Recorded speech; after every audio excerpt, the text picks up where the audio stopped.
SIR notice পেয়েছি, হিয়ারিংয়ে ডেকেছে। আজকে আমাদের ওলমালদা বিডিও অফিসে এসেছি, তো কাগজ দেখতে চেয়েছে, কাগজ দেখাবো, কোনো চাপ নেই, কাগজ আমাদের আছে। আমরা যারা তৃণমূল করি তাদের সবার মানে নোটিশ আসবে, এটা আমরা মেনে নিয়েছি। তো হয়রানি করে, এত হয়রানির মাধ্যমে শুধু আমাদের বিষয় নয়, এখানে বহু অসুস্থ মানুষ, বয়স্ক মানুষ, বহু মানুষ যারা মেহনতি মানুষ, খেটে খাওয়া মানুষ, আজকে যারা হিয়ারিং এসেছে বা প্রতিদিন যারা আসছে, তারা সারাদিন কোথাও কাজ করলে দিনের মজুরি 400-500 টাকা পায়, নিজের কাজ বন্ধ করে আজকে এসেছে। তো ওরা হয়রানি করবে, আমরা লাইনে দাঁড়িয়ে থাকবো, সেখানে কোথাও কোনো অসুবিধা নেই।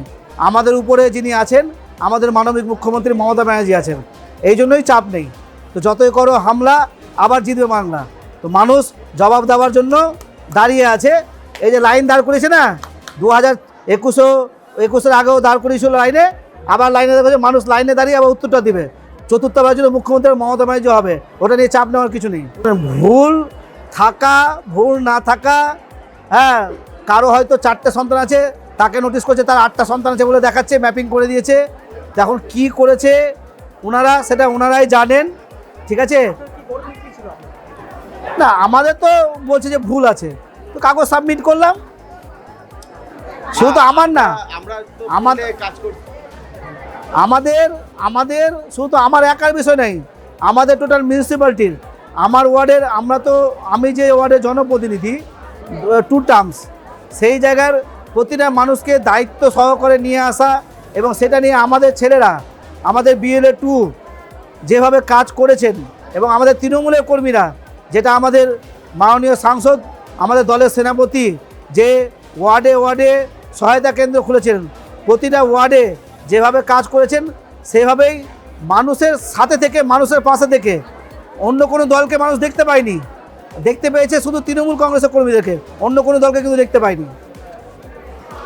স্বাভাবিক, আপনারা দেখেছেন তৃণমূলের বড় বড় মন্ত্রী শশী বা থেকে শুরু করে, আমাদের অনেকগুলো মন্ত্রী, তাজামুল হোসেন থেকে শুরু করে, অনেক MLA, অনেক কাউন্সিলর, অনেক প্রধান, অনেক উপপ্রধান, অনেক পঞ্চায়েত সমিতির সভাপতি, অনেক পঞ্চায়েত সমিতির মেম্বার, অনেক তৃণমূলের লিডারদেরকে, যারা তৃণমূল করে সবাইকে তো ডাকছে। বিজেপির কোন মন্ত্রীর নামে এখন পর্যন্ত এসআইআর লজিক্যাল ডিসপেন্সির নোটিশ হয়েছে, আপনি বলুন না।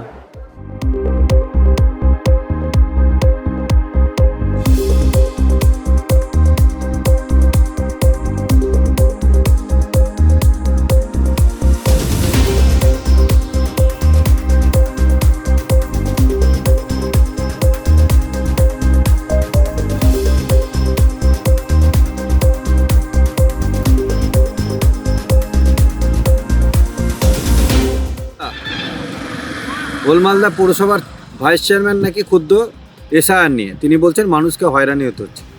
আমরা ভারতীয় জনতা পার্টি বলতে চাই যে তৃণমূল কংগ্রেস তো সংবিধান বোঝে না বা সংবিধান মানে না।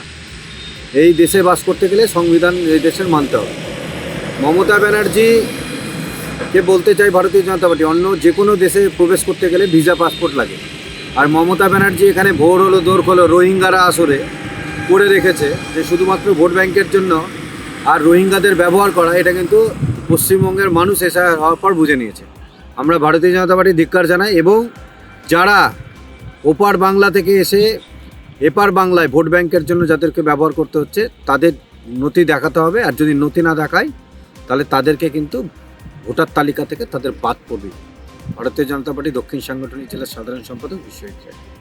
আমাদের ভিডিও ভালো লাগলে লাইক এবং শেয়ার করুন, কমেন্ট সেকশনে গিয়ে জানান আপনাদের মতামত। আরও ভিডিও পেতে আমাদের চ্যানেল সাবস্ক্রাইব করুন এবং প্রতি মুহূর্তে খবরের আপডেট পেতে প্রেস করুন বেল আইকন।